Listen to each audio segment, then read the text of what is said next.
Bien, pues el Señor les continúe bendiciendo. Tenemos un título muy bonito hoy, como dice Eyele, y vamos a estar hablando de siervos inútiles. ¿Sí?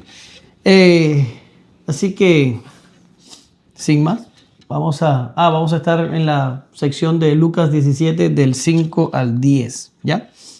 Vamos a leer nuestro texto de oro en Filipenses 2, del 12 al 16. Dice así la palabra del Señor. Así que, amados míos, tal como siempre habéis obedecido, no solo en mi presencia, sino ahora mucho más en mi ausencia, ocupaos en vuestra salvación con temor y temblor, porque Dios es quien obra en vosotros tanto el querer como el hacer para su beneplácito. Haced todas las cosas sin murmuraciones ni discusiones, para que seáis irreprensibles y sencillos, hijos de Dios, sin tacha en medio de una generación torcida y perversa, en medio de la cual resplandecéis como luminares en el mundo, sosteniendo firmemente la palabra de vida, a fin de que yo tenga motivo para gloriarme en el día de Cristo, ya que no habré corrido en vano, ni habré trabajado en vano. ¿Sí?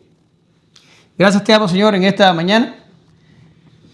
Gracias, Padre, por tu Hijo. Gracias porque tú, Señor, has hecho grandes obras a favor nuestro. Obras que nos capacitan para que nosotros a su vez hagamos tu obra. Y Señor, en esta mañana queremos aprender esta sección de la Escritura que habla de siervos inútiles. Queremos entender lo que tu Espíritu Santo quiere decirnos y sobre todo queremos entender y aplicar cada palabra que tu Santa Escritura tiene para nosotros en la mañana de hoy. Ayúdanos con esto, en el nombre de Jesús oramos. Amén. Gracias, Señor. Bien, el domingo pasado estuvimos abordando una enseñanza que es fácil de enseñar, pero difícil de aplicar. ¿Alguien se acuerda de qué estuvimos hablando? Estuvimos hablando sobre el perdón. Eso es cierto. Tenemos que perdonar a todos nuestros hermanos que pecan contra nosotros. ¿Hasta cuántas veces, Eyelen? No, ese es otro texto, otro paralelo. El texto de Lucas de la semana pasada nos estaba diciendo 7 veces en un día. ¿Ya?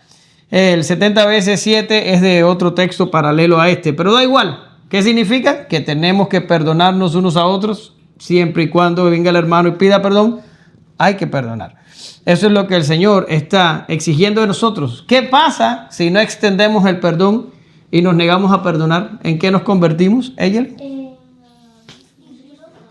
En tropiezo para el hermano. Y estuvimos viendo que esto puede ser bien pernicioso, porque cuando le negamos el perdón a un hermano, teniendo en cuenta que Dios nos ha perdonado mucho más a nosotros, estamos poniendo una justicia más alta que la de Dios, y esto es un pecado terrible. ¿Verdad que sí? Bien, esta escritura no para donde la paramos la vez pasada, sino que continúa hasta lo que vamos a estar viendo hoy. Todo es un bloque. Y hoy vamos a ver básicamente cómo reaccionan los discípulos del Señor a la enseñanza acerca del perdón. Vamos a estar viendo que ellos le piden algo a Jesús por causa de esto, y vamos a ver la enseñanza que viene de la petición hecha por los apóstoles. ¿Ya? Es provechoso para este estudio que tengamos en mente 2 preguntas importantes. ¿Quién es Dios? ¿Y quiénes somos nosotros? Para que podamos entender lo que viene a continuación. ¿Sí? Si la teoría de Eyele tiene razón, la clase de hoy puede que no sea muy larga, porque solo tiene 14 diapositivas. ¿Ya? Entonces, el contenido es, número 1, el problema no es la fe. Los versos 5 y 6. Y después dice el 2, la obediencia es el problema. Está medio parecida a una canción de Ricardo Arjona que anda por ahí que dice: el problema no es esto, el problema no es aquello. Bueno, nosotros hoy vamos a estar hablando del problema. Número 1, el problema no es la fe, versos 5 y 6. Y el 2, la obediencia es el problema, versos del 7 al 10. Ya, como los textos son cortos y para que ustedes estén cómodos, yo voy a estar leyéndolo todo. Y dice así. ¿Qué? Oh, sí, sorry.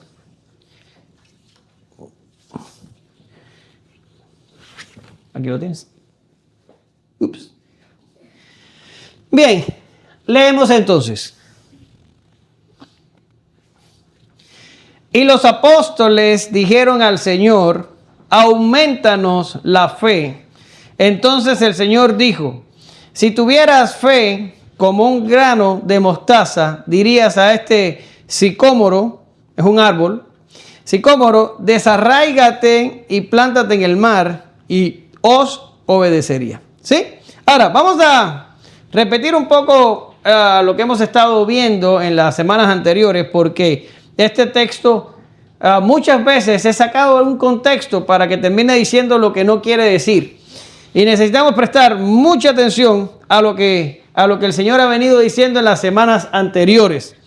Y no solo está relacionado con la clase anterior, como ya dije en la introducción, sino que incluso con algunos eventos del capítulo 16 está relacionado.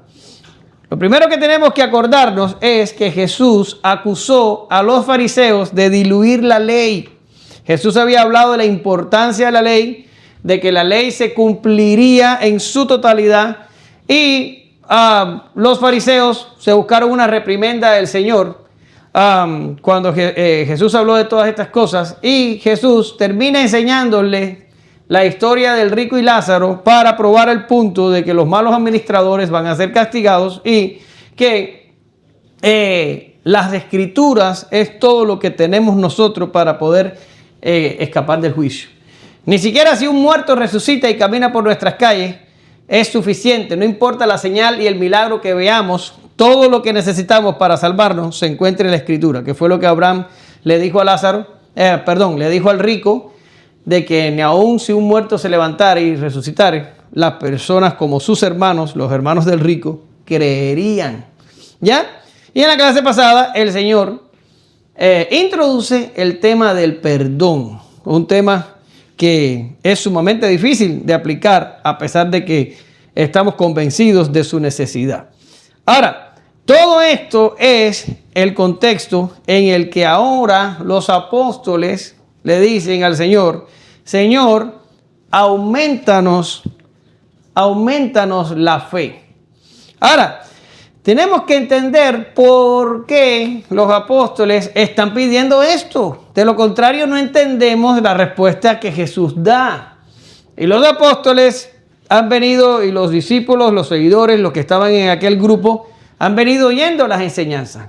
Y han venido oyendo el problema de la avaricia y el problema de ser buenos administradores de los bienes que Dios nos ha dado. Y ha venido oyendo el asunto de que la Biblia es todo lo que necesitamos. Y ha venido oyendo de que los fariseos se han construido su propia justicia. Y han venido oyendo de que Dios es el que mira los corazones. Han venido oyendo todas estas cosas. Y como la cereza en el pastel, el Señor les habla de perdonarse entre hermanos y no ser tropiezo unos para otros. Cuando ya han pasado, porque nosotros nos pasamos semanas enteras en esto, porque cada domingo vemos una sección. Pero para ellos no debe haber pasado mucho tiempo entre una enseñanza y la otra. Posiblemente le vinieron de carretillas, una arriba de la otra. Y esto hizo que los discípulos sintieran, los apóstoles sintieran que las expectativas que tenían que llenar eran demasiado altas. En otras palabras, y en el español nuestro, el Señor estaba pidiendo mucho. ¿Ya? Era algo demasiado alto para los pobres y asustados discípulos que estaban tratando de asimilar todo aquello que el Señor les estaba pidiendo. ¿Sí? Entonces, cuando se vieron así, abrumados, y cuando se vieron como que no iban a poder con todo aquello, ¿qué piensan ellos? Bueno, pues yo creo que lo mejor que podemos hacer para poder cumplir con todas estas ordenanzas y con todo esto que el Señor nos está diciendo, yo creo que lo mejor que podemos hacer, estoy hablando en lugar de ellos, es pedir más fe. Necesitamos que el Señor nos aumente la fe. Necesitamos que el Señor nos ayude para poder cumplir con estas cosas. Ahora, nótese que básicamente la petición que están haciendo es una reacción a la enseñanza. Es una reacción al alto estándar.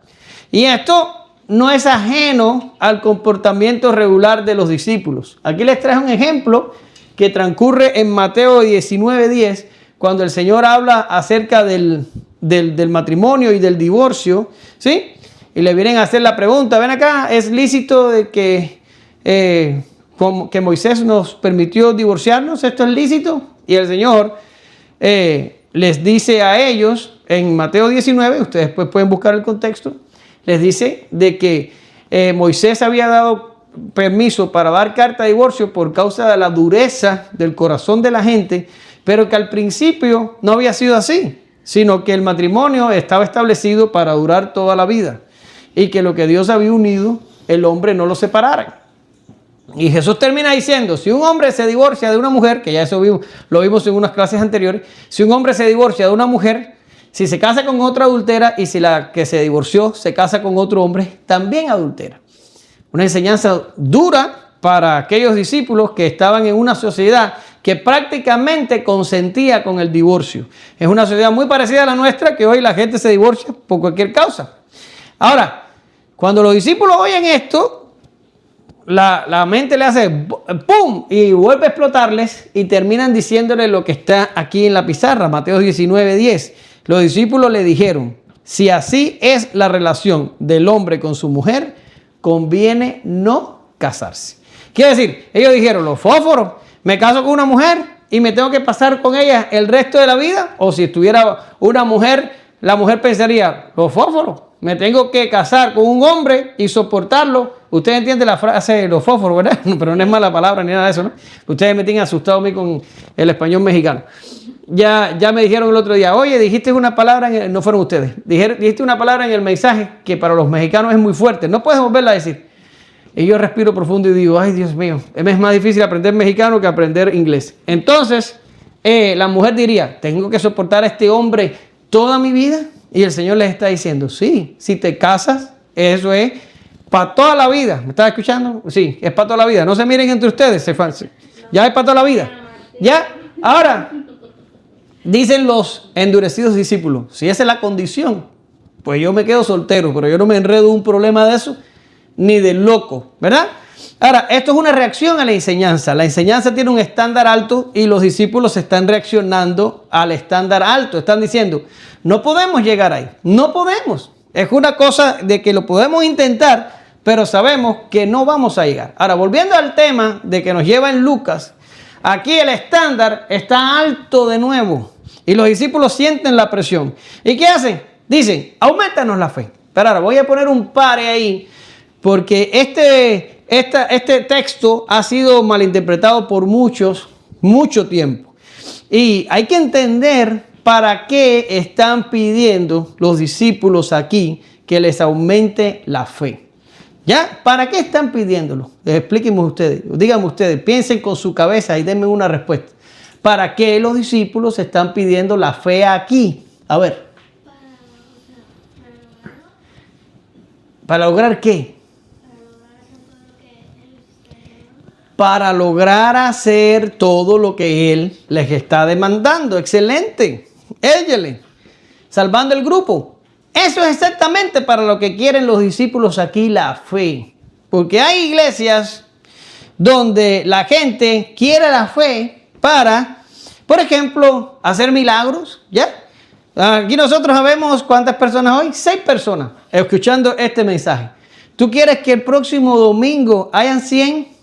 Empieza a repartir volantines por todo McAllen que diga que vamos a tener una mañana de milagros en este lugar. Y te aseguro, sí, la sanidad es un milagro. Te aseguro que vamos a tener, en vez de 6, vamos a tener 100 personas aquí que no vamos a caber en este lugar. Porque la gente quiere la fe para milagros. Voy a decirlo de otra manera, para resolver su problema. Tengo una enfermedad, que el Señor me sane. Necesito pasar una temporada de mi vida que necesito un milagro, pues que el Señor lo haga. Necesito dinero, mucho dinero, necesito prosperidad, pues que el Señor haga un milagro. Necesito fe para tener todas esas cosas.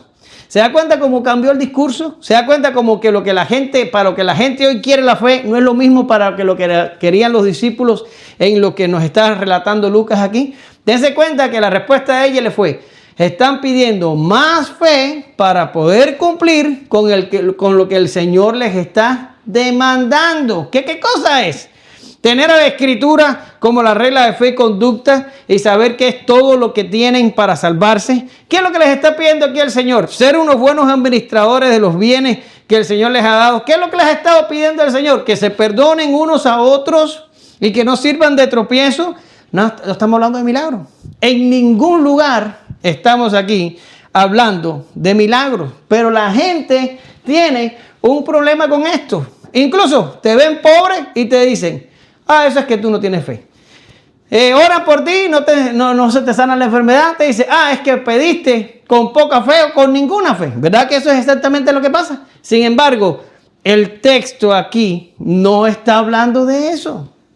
Está hablando simplemente de cumplir con lo que el Señor ha venido diciendo. Y por cierto, no está hablando de milagros.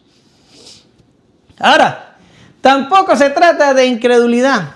Porque una forma de interpretar este pasaje es pensar que los discípulos no tenían ninguna fe y que piden por fe. Pero eso no tiene ningún sentido a la luz de la palabra aumentanos. ¿Sí? Lo que nosotros tenemos aquí ahora no es una ausencia de, sino auméntame la cantidad que tengo.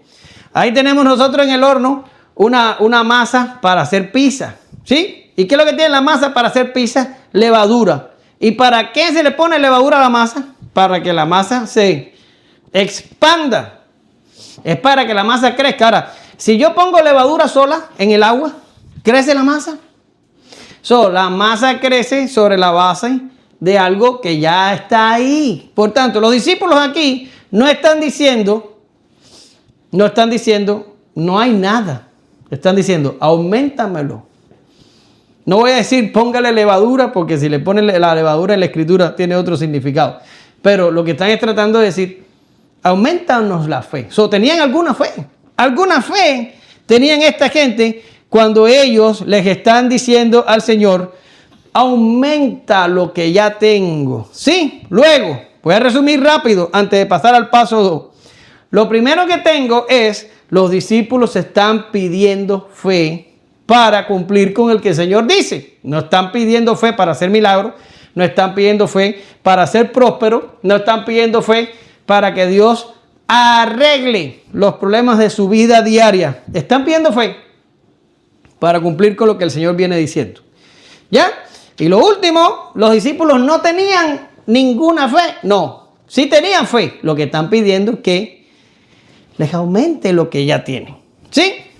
Otra cosita rápida antes de que pase al otro punto. El problema aquí del árbol, rápido se los explico, es el sicómoro. Es un árbol grande con raíces profundas. ¿Sí? Y cuando el Señor dice, si tuvieras fe como un grano de mostaza, y tú le pudieras decir a este sicómoro, está hablando de una cosa bastante surrealista. Porque es un árbol grande con raíces profundas que desarraigarlo ya es por demás difícil, pero que ese árbol se mueva y se plante en el medio del mar es mucho más difícil todavía. El Señor está hablando de algo aquí sumamente difícil, ¿sí? Pero lo exageró para probar el punto de la enseñanza.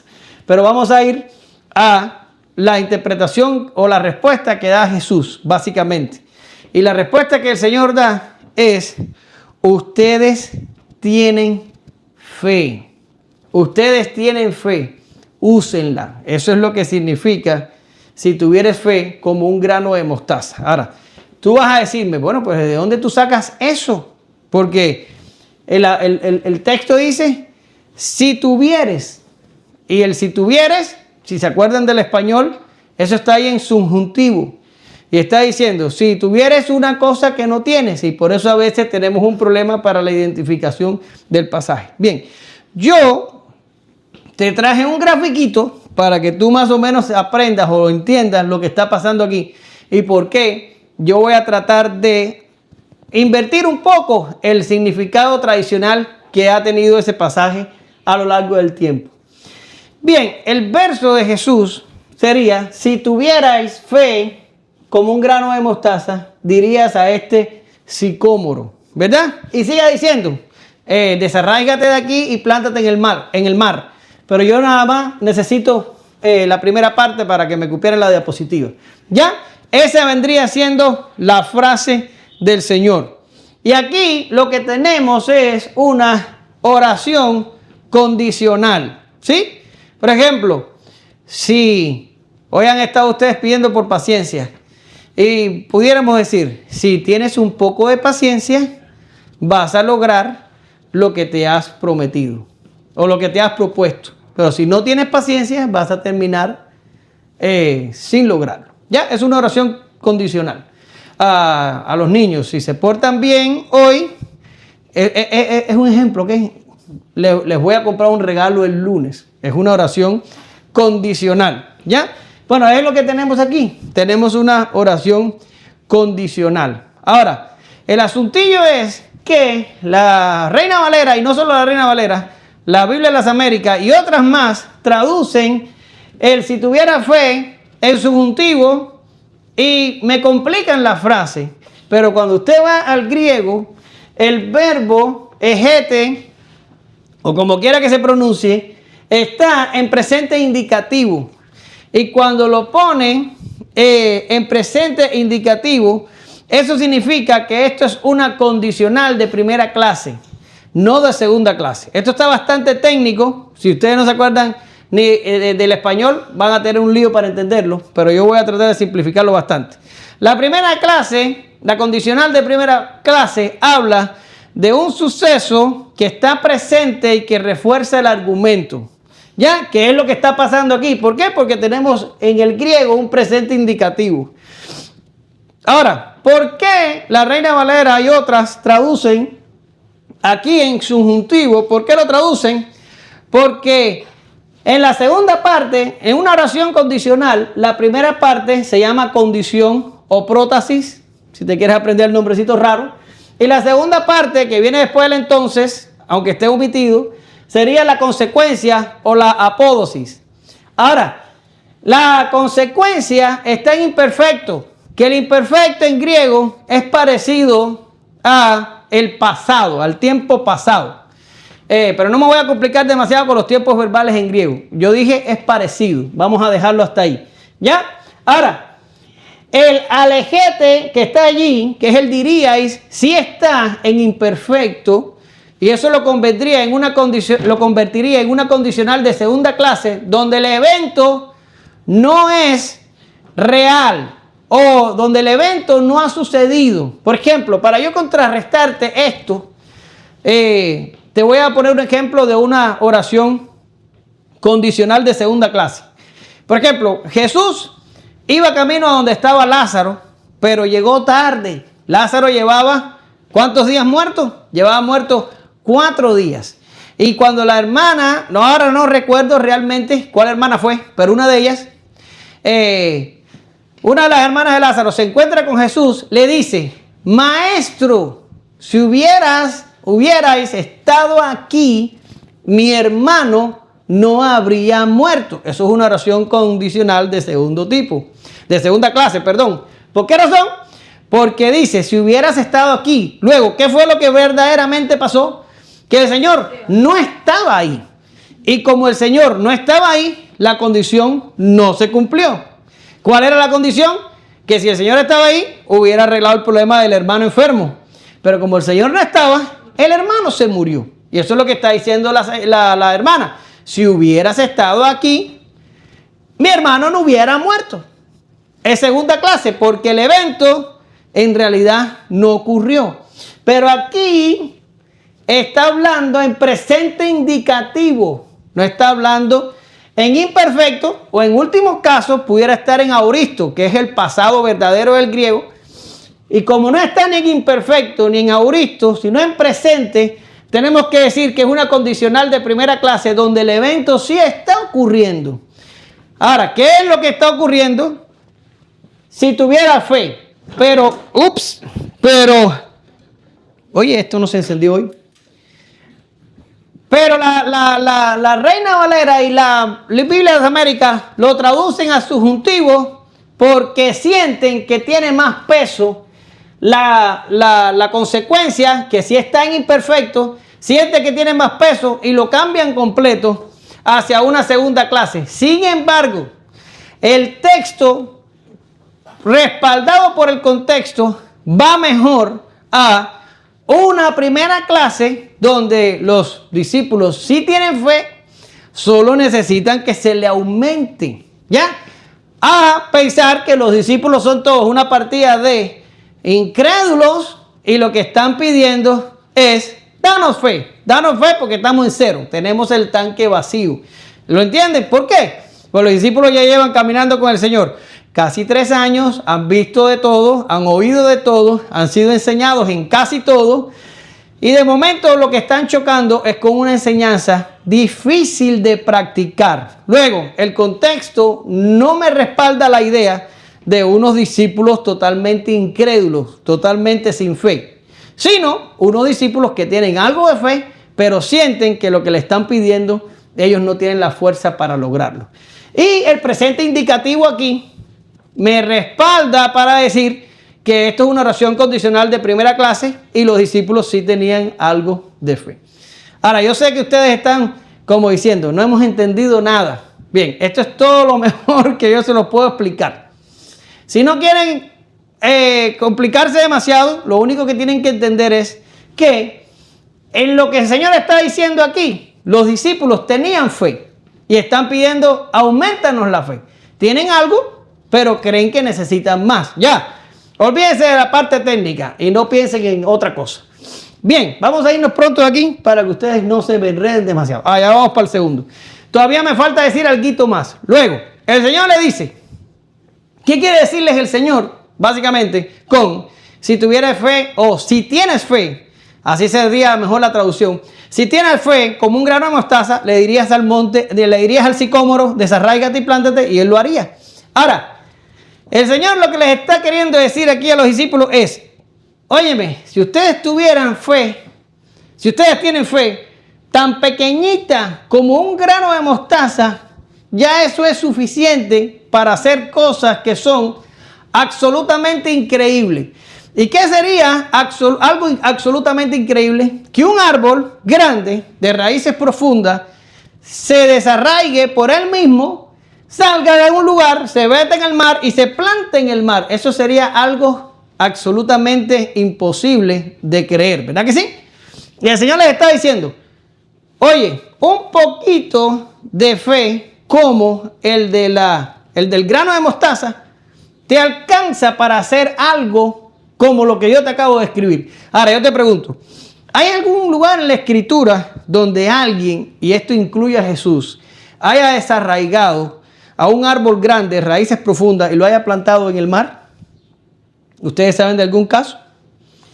Ni lo piensen demasiado. No. ¿Por qué razón? Porque nadie lo hizo. Ahora, ¿qué significa esto? Que el Señor está poniendo un evento sumamente difícil para probar un punto, y el punto es, no necesitas un camión de fe. ¿Entienden esa expresión, verdad? Un camión que tiene una cama atrás, una bed, y se llena de fe ahí. No necesitas eso. Porque con un poquito, como un grano de mostaza, ya tú pudieras hacer algo tan difícil como desplantar árboles grandes y plantarlos en el mar. ¿Entienden el argumento? Luego, ¿qué está queriéndole decir el Señor a los discípulos? La fe que tú tienes, que probablemente es más pequeña que un grano de mostaza, es suficiente para que tú cumplas la misión que te estoy dando. ¿Por qué razón? Hasta el momento los discípulos no podían desarraigar árboles y después tampoco lo hicieron. Luego, lo que significa es, no necesitas una fe muy grande. La fe que tienes, que sientes que es pequeña, y le estoy hablando lo que el Señor le está diciendo a sus discípulos, esa fe que tienes, que es pequeña y que sientes que es más pequeña que un grano de mostaza, es suficiente.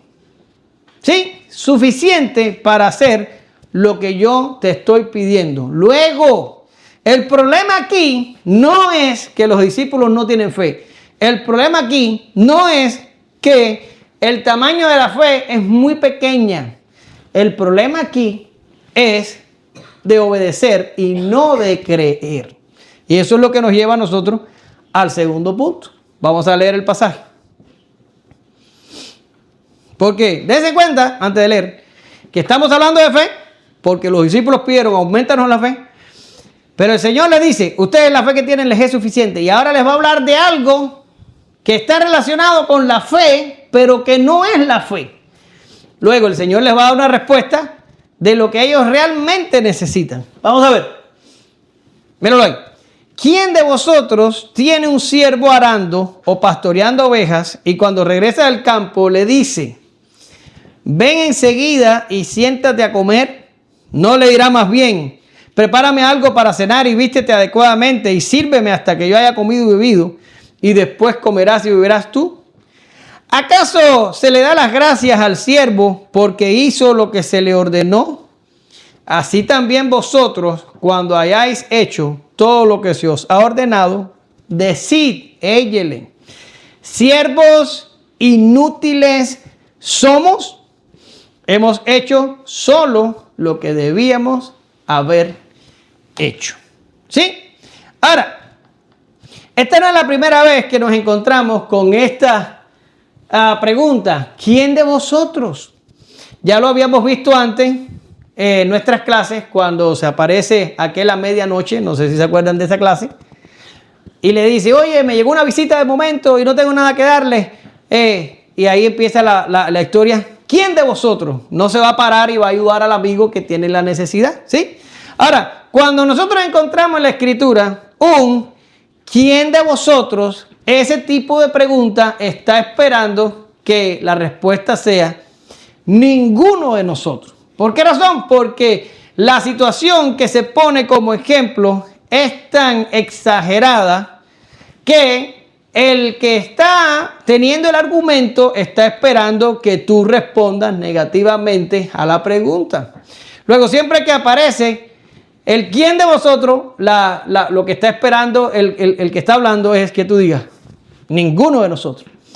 Y aquí Jesús pinta una escena, de nuevo, exagerada y que no les deja la posibilidad a sus oyentes originales a responder de ninguna otra manera. La propia historia lleva a la gente aquí a responder de la misma forma. Ninguno de nosotros. ¿Quién de vosotros tiene un siervo, que un esclavo, un esclavo que está en el campo arando y cuando llega, tú que eres el dueño del esclavo le dices, ven, siéntate que te voy a servir? Ninguno de nosotros, Señor, ninguno lo hace. El esclavo no es para que yo lo sirva. El esclavo es para que me sirva a mí. Y después, ¿quién de vosotros no va a decirle al esclavo, bueno, pues tú vas a hacer todo lo que tú tienes que hacer y después que tú termines, entonces es que tú te vas a poder ocupar de ti? Luego, esa es la respuesta que el Señor está esperando aquí, que le digan, no, nadie va a atender al esclavo como si fuera el Señor. El Señor le va a exigir al esclavo deberes de esclavo. Ahora, voy a poner un parche, no porque ustedes lo necesiten, sino porque esto, ya ustedes saben, lo publicamos en YouTube y siempre hay alguien que lo oye y puede darle alguna confusión. No estamos haciendo en este estudio un juicio de valor sobre la esclavitud, ¿ok? No estamos diciendo estamos a favor o en contra de la esclavitud, no estamos hablando de eso. Este mensaje tiene que ver con obediencia, punto. No tiene que ver nada con la esclavitud. La esclavitud es simplemente una escena del siglo I donde la esclavitud era algo normal y el Señor la usa y no se condena ni se aprueba porque era una cosa que sucedía normalmente en la sociedad del siglo I. Pero no estamos haciendo, vuelvo y repito, un juicio de valor sobre la esclavitud aquí. ¿Ya? Luego, volviendo al siervo. El siervo tiene que cumplir, gracias por decirme. El siervo tiene que cumplir con todas sus obligaciones con respecto a su Señor y después, entonces, él va a tener la posibilidad de ocuparse de él. Jesús está forzando a la audiencia a estar de acuerdo con él. Nadie en su sano juicio va a decir, no, yo conozco un señor a un dueño de esclavos que cuando los esclavos regresan de trabajar, ya él les tiene la mesa servida y él les lava los pies y él los ayuda. Tú no te compras esclavos para eso. Tú te compras esclavos para que los esclavos hagan el trabajo. ¿Ya? Luego, cuando el Señor dice, una vez que el esclavo termina, el esclavo va a poder comer y beber ya que ha cumplido con todas las obligaciones. Por más compasivo que sea el dueño del esclavo y por más consagrado que sea el esclavo, esto no va a hacer que las circunstancias cambien. El Señor va a seguir siendo Señor, el esclavo va a seguir siendo esclavo y va a tener que cumplir con todos sus deberes, absolutamente con todos. Y dice el Señor, los va a hacer y los va a hacer porque es esclavo. Ahora, vamos a suponer una cosa que no está en el pasaje, pero vamos a darle un poquito de riendas a la imaginación aquí por el bien de nuestro entendimiento. Y si el esclavo le dice al Señor, ay, es que estoy cansado, ¿eso es admisible? No. El esclavo va a tener que hacer los deberes de la casa a pesar de que esté cansado por haber hecho los deberes del campo.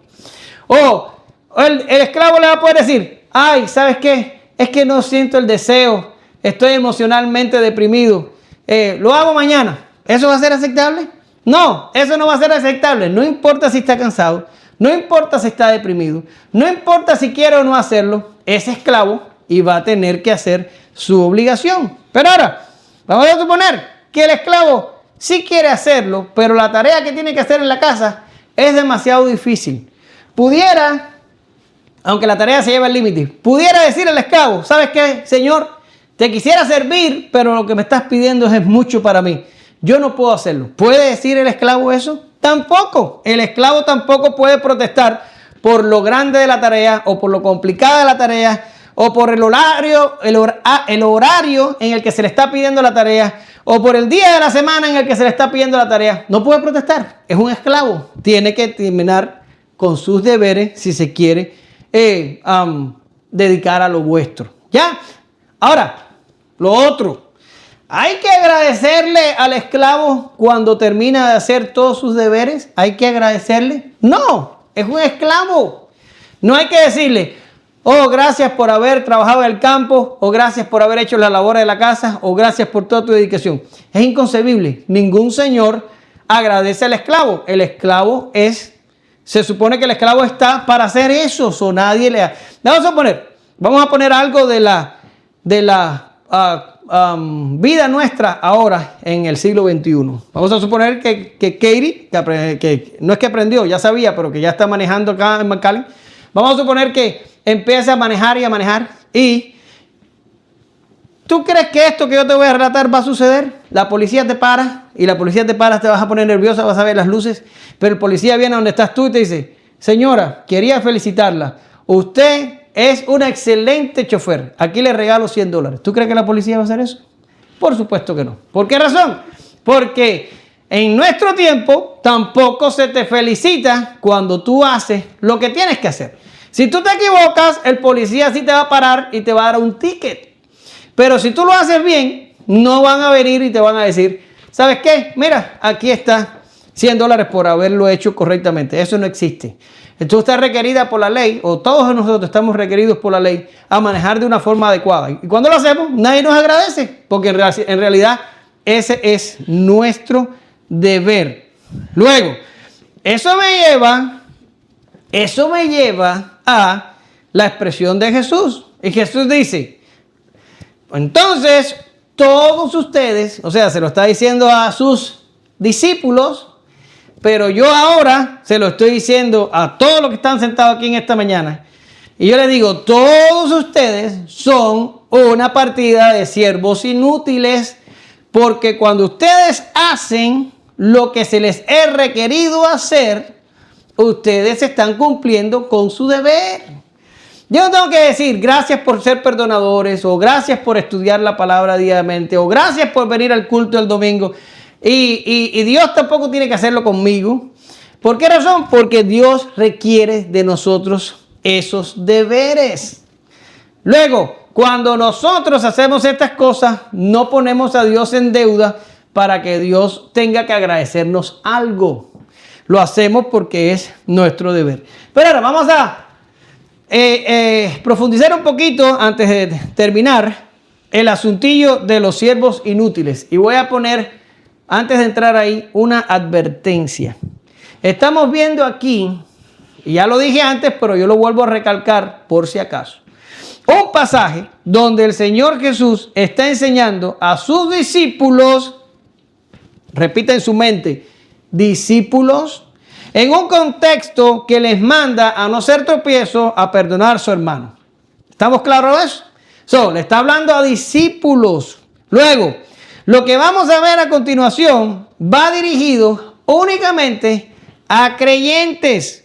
Y no está hablando de la salvación, sino de las obras de la salvación. Son las obras que hace el creyente después que ha sido salvado. No estamos hablando aquí de salvación. Este pasaje no está hablando de salvación. Cuando hablamos y decimos, siervos inútiles somos porque lo que teníamos que hacer ya lo hicimos o lo hemos hecho, ¿a qué obras nos estamos refiriendo? Nos estamos refiriendo a las obras que vienen después de la salvación. Son las obras de la salvación. Lo que la salvación produce. No estamos diciendo que es la salvación en sí. Bien, porque nosotros no podemos obrar nuestra salvación. Nosotros podemos obrar después de ser salvos, pero la salvación es una obra que Dios provoca en nosotros. No quiero que se me confundan. Ahora, Jesús termina aquí diciéndole siervos inútiles a aquellos que obedientemente hacen lo que se les demanda. Esto es impresionante. Y quiero darles a ustedes algunos puntos que les solidifiquen esta idea en su cabeza. Lo primero que tenemos que hablar es que Dios no pide algo que sea imposible. ¿Ya? Vamos a hablar. ¿Eres salvo? Sí. ¿Tienes fe? Sí. ¿Eres creyente? Sí. ¿Consideras que si mueres vas a ir al cielo con Jesús o al paraíso? O a como tú le llames a ese lugar. Sí. Luego, Dios te pide deberes. Dios te pide deberes. ¿Cómo cuáles? Bueno, pues por ejemplo, leer la Escritura cada día. Yo te pregunto, ¿es imposible leer la Escritura cada día? No. ¿Ya? Dice, porque mucha gente dice, no, pastor, es que no leo la Escritura todos los días porque no tengo tiempo. Y dice John Piper que Dios inventó o nos dio sabiduría a nosotros los hombres para inventar el celular para demostrarnos que sí tenemos tiempo. Porque si tú te pasas, aunque sea 15 minutos en el celular, revisando una red social o haciendo cualquier cosa que no tenga que ver con un deber específico, vamos a decirlo en cubano, si tú matas el tiempo, aunque sea 15 minutos diarios, en hacerle así al celular y mirar lo que hay, ya el Señor te está diciendo, tienes tiempo, porque esos 15 minutos que estás en eso, te pudieras poner y leer medio salmo y pensar en lo que has leído.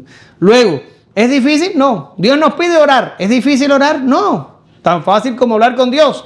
La gente a veces piensa que para orar, la única posibilidad es levantarte a las 5 de la mañana, ponerte a orar ahí y quedarte solo. No, tú puedes orar cuando vas en el carro, tú puedes orar cuando estás en el trabajo, tú puedes orar de 1000 maneras. Jonás oró dentro de un pez.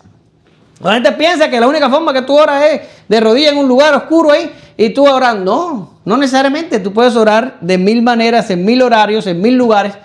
Y tú lo único que tienes que hacer es hacerlo. ¿Es difícil orar? No es difícil orar. ¿Es difícil perdonar a un hermano? Bueno, sí, eso es un poco difícil, pero tampoco es imposible. Y lo que dice el inciso es que Dios no pide algo imposible. Perdonar. Si a ti te han perdonado, ¿qué trabajo te da perdonar? Tú puedes perdonar. Ahora, Dios no te está pidiendo algo imposible. ¿Qué es lo que era imposible? ¿Alguien me dice a mí lo que era imposible? ¿Qué era imposible para nosotros? ¿Qué era imposible? Romanos capítulo 2. ¿Qué era imposible? ¿No se les ocurre? Salvarnos era imposible. No hay justo, no hay uno, no hay quien haga lo bueno. Todos a uno se descarriaron, todos se hicieron inútiles. ¿Sí? Eso es lo que era imposible. Y lo que era imposible, Cristo lo hizo posible. Luego, después de eso, todo lo que Dios nos pide a nosotros es algo posible. Lo podemos hacer. ¿Es trabajoso? Sí. A veces tenemos que dedicar una fuerza extra para lograrlo? Sí. A veces quisiéramos estar haciendo otra cosa en vez de eso. También, sinceramente hablando. Pero imposible no es. Podemos hacerlo. Pero además, escucha, siervo inútil, Dios nos da los medios para realizarlo. No es como que Dios te pide una cosa y te deja ahí para que tú te las arregles. No es así. Dios te da los medios para que tú lo realices. El creyente es equipado sobrenaturalmente para hacer buenas obras. La regeneración provee una mente nueva. La iluminación aporta información. La santificación debilita la corrupción del pecado. La comunión y el servicio proveen apoyo, ejemplo y responsabilidad.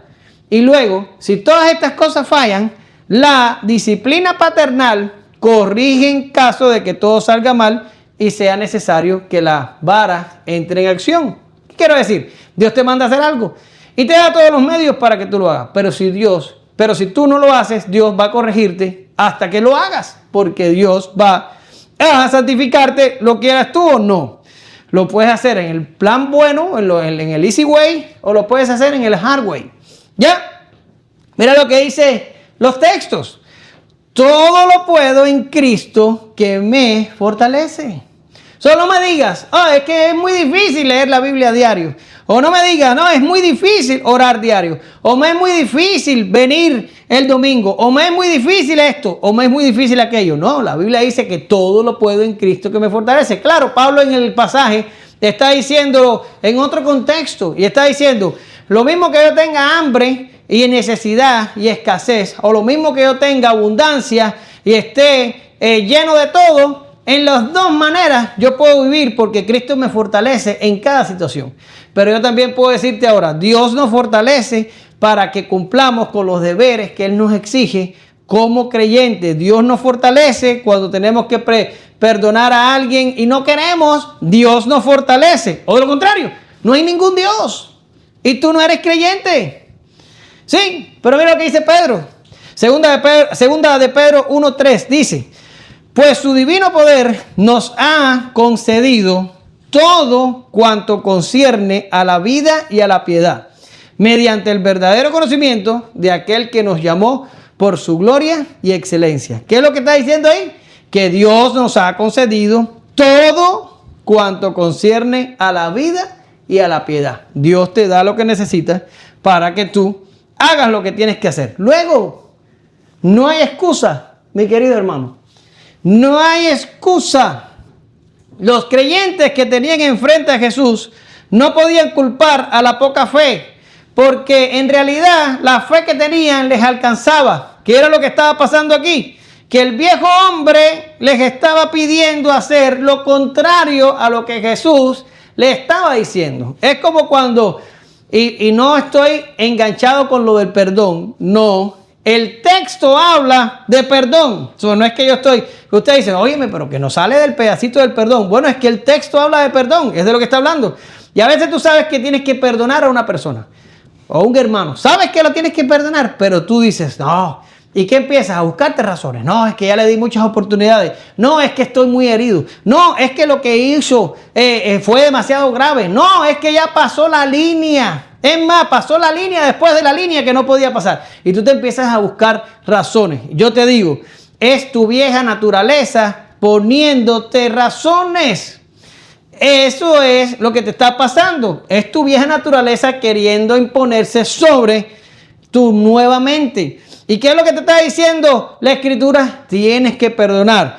No hay manera de excusarse. El Señor no te va a dejar poner excusas. ¿Se acuerdan? No sé si se acuerdan del pasaje aquel que fueron invitados muchos a una boda. Gente que no estaban invitados primeramente, pero por causa de que los primeros en asistir no fueron invitados otros. Pero dice que una persona entró a la boda, pero no estaba vestido de boda. Y que el señor del lugar se le acerca y le dice, hey, tú, ¿por qué no estás vestido de boda? ¿Y qué es lo que dice el pasaje? Que la persona cayó. Si te estoy invitando a una boda, te tienes que vestir para venir a una boda. Si no te vestiste, tú lo sabías y no lo hiciste porque no quisiste. Sáquenlo y ahí afuera será el llorar y el crujir de dientes. Así termina el pasaje.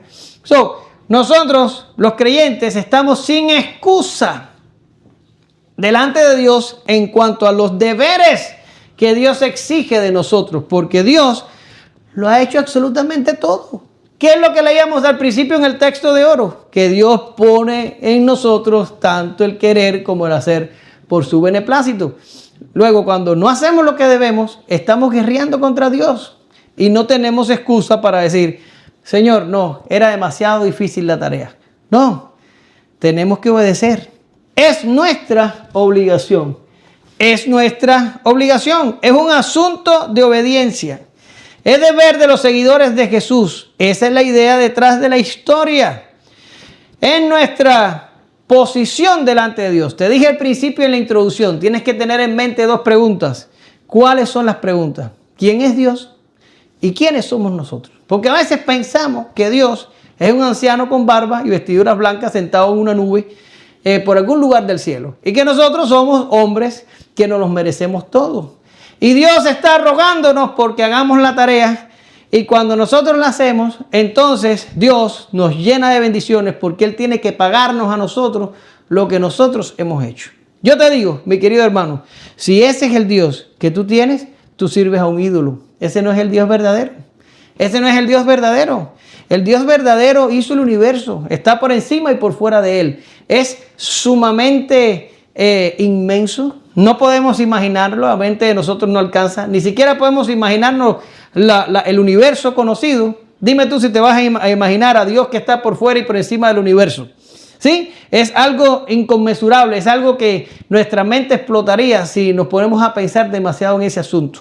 Y nosotros somos demasiado pequeños, demasiado insignificantes. Y para colmo, la relación aquí entre un creyente que ha sido salvado, la relación aquí es de... Espérame, déjame preguntarlo.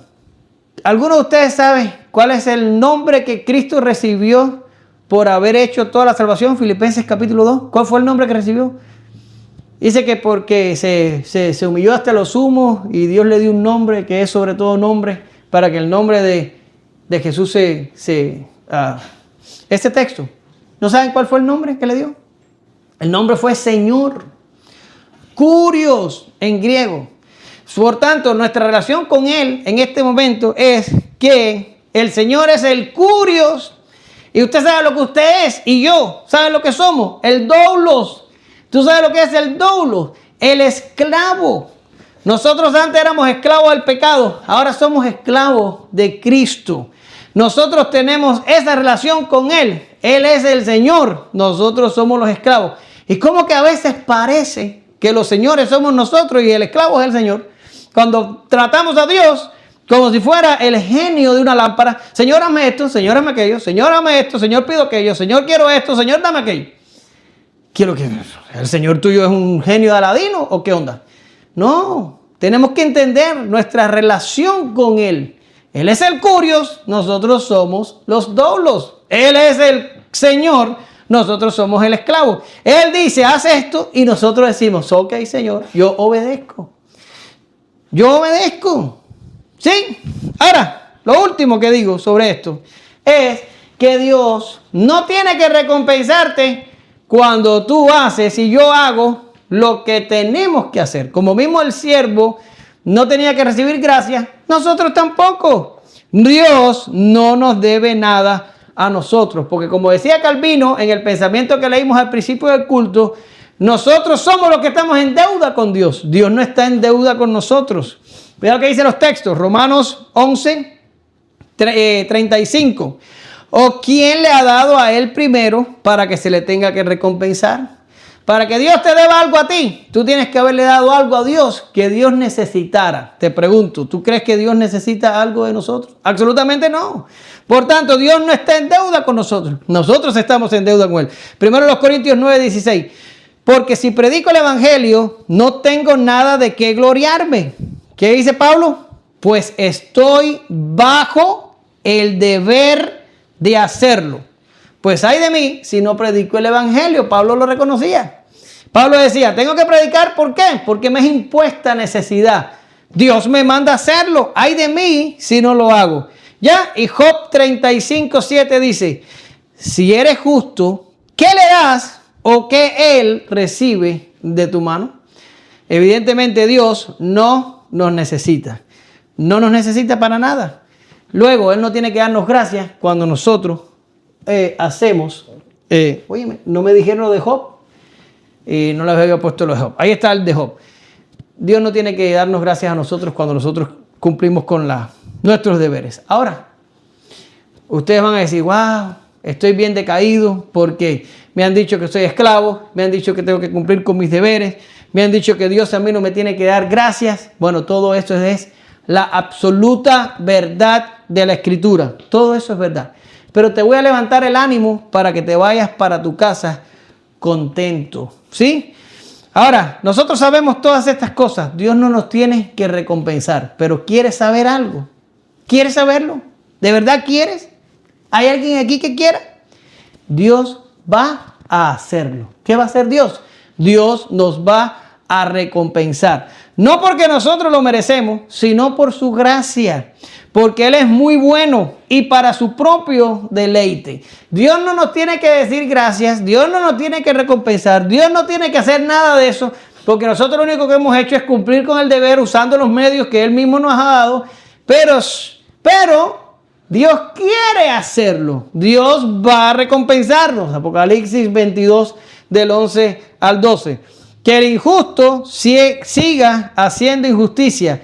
Que el impuro siga siendo impuro.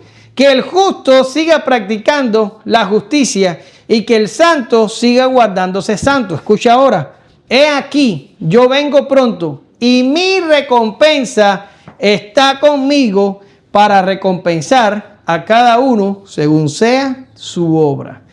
Veía yo a Paul Washer hablar sobre esto y decir que él va a llegar a la presencia del Señor y el Señor le va a dar una recompensa a Paul Washer y Paul Washer le va a decir, tú sabes de qué va esto, ¿verdad? Todo lo que yo hice, lo hice porque tú me lo diste todo. Me diste la salvación, me diste los medios, pusiste el querer, me empujaste al hacer. Todo lo que yo hice es el resultado de ti mismo. ¿Cómo vas ahora a darme una recompensa? Claro, estoy parafraseando a Paul Washer. Él lo dice mucho mejor que lo que yo lo estoy diciendo.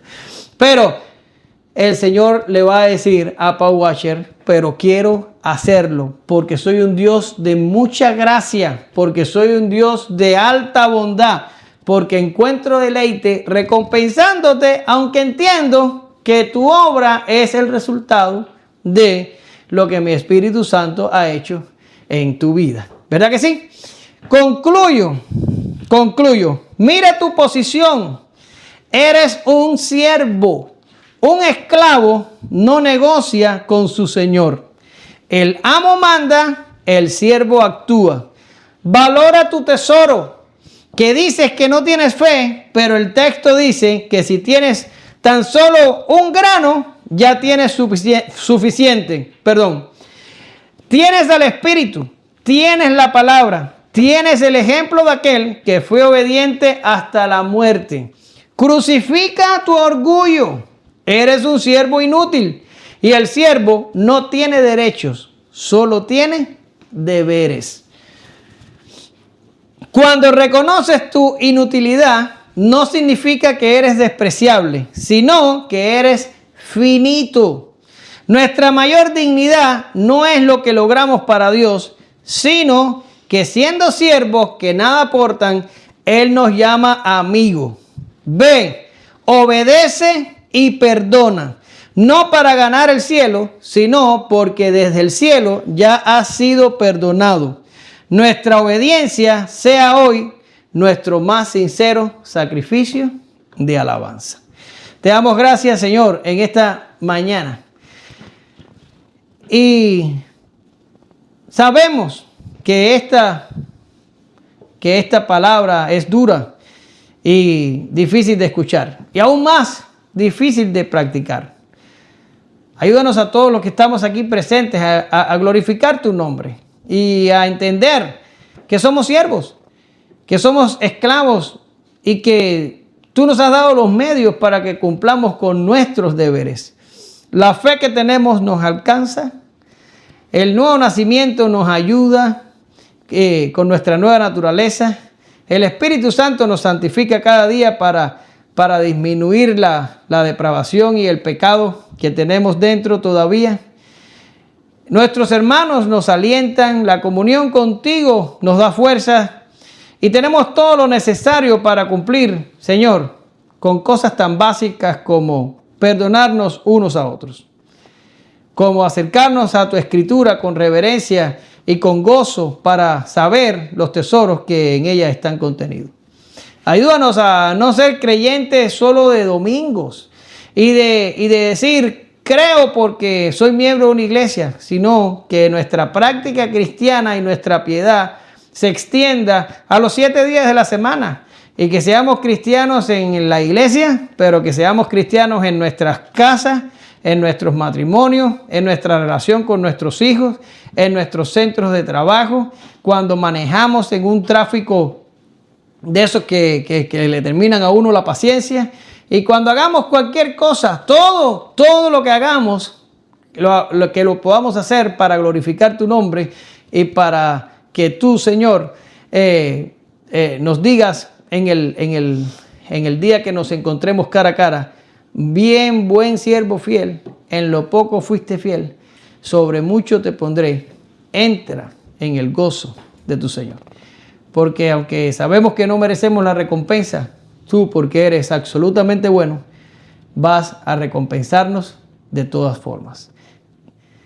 Por fe oramos, te damos gracias. Amén. Gracias, Señor.